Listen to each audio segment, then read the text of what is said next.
Hello everyone! Welcome po sa aking video. For today's video mga Ate Mars ay nagawa ako nugget sandwich at saka maha. Nag-request nga yung anak ng amo ko mga Ate Mars na gusto niyang kumain nugget sandwich. Ito lang naman yung gagamitin nating mga sangkap. At lahat ng ito mga Ate Mars ay isa-isa nating ibabalot sa ating tortilla wrapper. Ang mga anak ng amo ko kasi mga Ate Mars ay lahat sila ay nagda-diet. Kami lang namang dalawa ng kapatid ko ay hindi mga Ate Mars.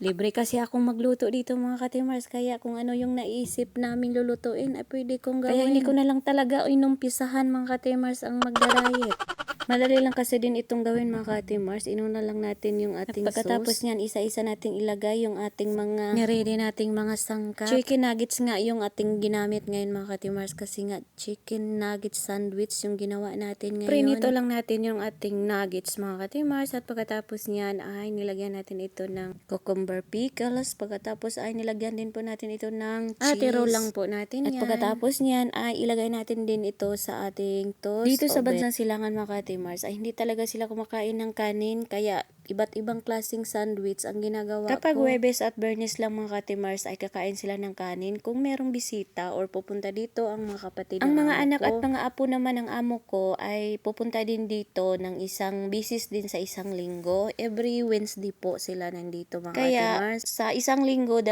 bisis lang ako makaluto ng kanin. Pero kanin namin ng sister ko mga Ate Mars ay naku, hindi pwede yan ay walang kanin sa isang araw. Talagang rice is life talaga ang mga Pinoy mga Ate Mars.